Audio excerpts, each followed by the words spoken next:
So typically I'll talk about the 2019 Honda Monkey, but I have a variety of bikes, specifically Hondas, that we play around with here. And today I'm going to talk a little bit about the 2015 Grom that I have right behind me here.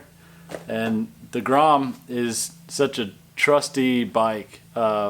We really put these bikes through their paces and we don't treat them well, but that's exactly why I bought this bike. I was getting a little rough with the Monkey and it was still pretty new, and I wanted to do some off-road riding and push the bike a little bit hard.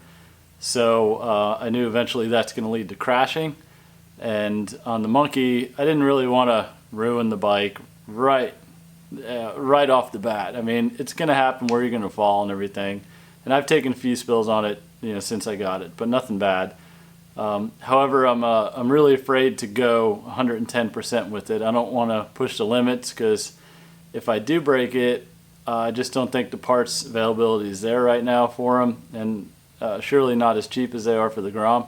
So I always had it in mind to get a Grom specifically for the purpose of just beating the hell out of it. So that's what I did. I got a 2015 Grom, and it had a ton of mods on it. So I really focused in on two things: the shocks. It had the full Olin set, and the dual sport tires that I had on it. Everything else was like engine and electronics related, and that's all well and good. And I don't know if I would have went that route with some of the stuff, but I ended up reverting it back to stock motor-wise, and just sticking with the man-in-the-box M-Take.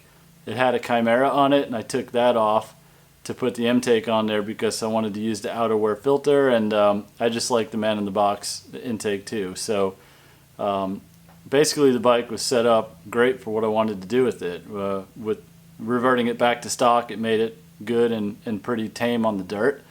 So that worked out well. So speaking of crashing, that's what I'm going to show you today. So basically what we do is we just thrash around our motocross track at Lars's house, and I practice, going a little bit overboard with it, practice wheelies and jumping and slamming berms, and we get into racing. So with that, we crash, and it is what it is. So basically what happened the last time we did this is we were racing pretty hard, and it was in the middle of the summer here in Florida.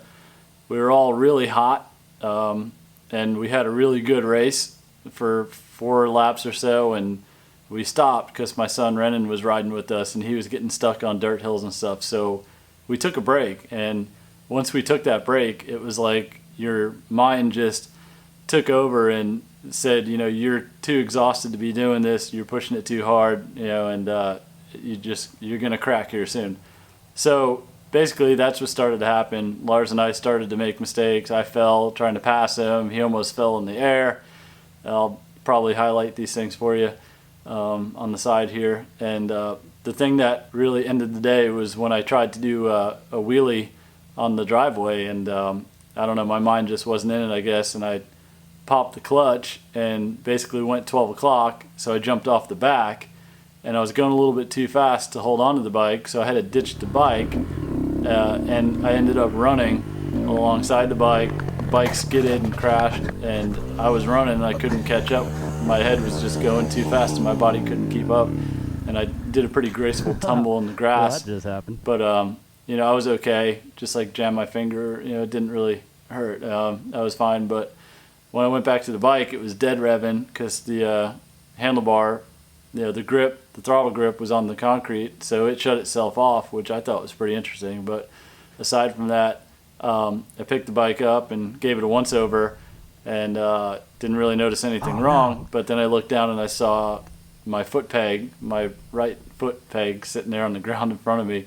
So that wasn't good. So basically what happened is it broke the whole rear set mount for where the foot peg goes in. So it's just like a cast aluminum piece.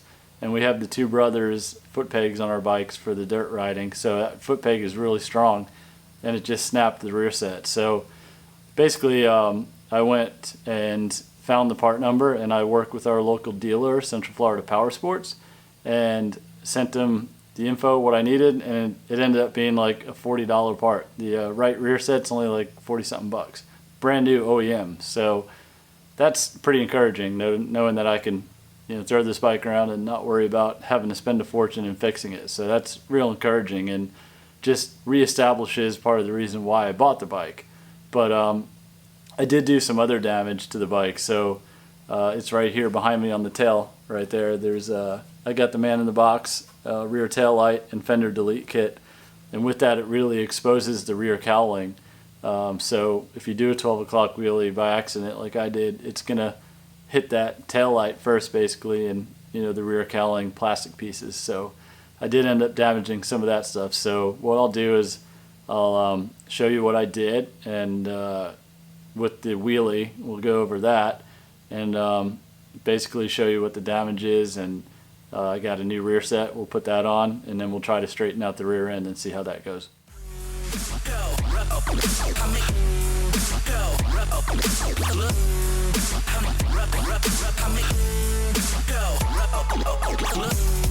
Go.